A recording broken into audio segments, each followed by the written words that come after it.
राज्यभरामध्ये आज रंगपंचमीचा उत्सव हा मोठ्या उत्साहात साजरा केला जातोय। यावेळी नाशकात पारंपरिक रहाडीची धूम पाहायला मिळते। होळीच्या 5 दिवसांनंतर साजरी केली जाणारी रहाड रंगपंचमी ही एक अनोखी आणि भव्य अशी परंपरा आहे। यावेळी 10 ते 12 फूट रुंद आणि 10 ते 15 फूट खोल असलेल्या टाक्या खडक आणि चुनखडीचा वापर करून बांधल्या जातात आणि त्या पूर्ण रंगाने भरून नागरिक रंगपंचमी खेळताना दिसतात।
प्रतिनिधी किरण ताजने आपल्यासोबत आहेत। आपण त्यांच्याशी या संदर्भात बोलूया। किरण, खरं तर हा मोठा उत्साह, आनंद, जल्लोष असं सगळं वातावरण पाहायला मिळते।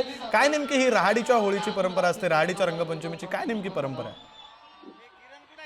खरं तर नाशिकमध्ये मोठ्या प्रमाणामध्ये रंगोत्सव साजरा केला जातो। खरं तर संपूर्ण देशामध्ये धुलीवंदनच्या दिवशी खरं तर रंग उधळले जातात। मात्र नाशिक हे असं शहर आहे ज्या ठिकाणी पारंपरिक पद्धतीनं रंगांची उधळण केली जाते। रहाड रंगोत्सव नाशिकमध्ये पार पडत असतो। खरं तर पेशवेकालीन जे ऊद होते, रहाड होते, त्यामध्ये रंग मिसळले जातात आणि त्यामध्ये उड्या मारल्या जातात, त्याला धब्बा मारणं असं देखील म्हटलं जातं। आणि या सगळ्या पार्श्वभूमीवर जर बघितलं तर अलीकडच्या काळामध्ये या रहाड उत्सवासोबतच फ्लॉवर डान्स आणि रंगांची उधळण देखील केली जाते आणि त्यामध्ये तरुणांचा मोठा उत्साह आपल्याला पाहायला मिळतो।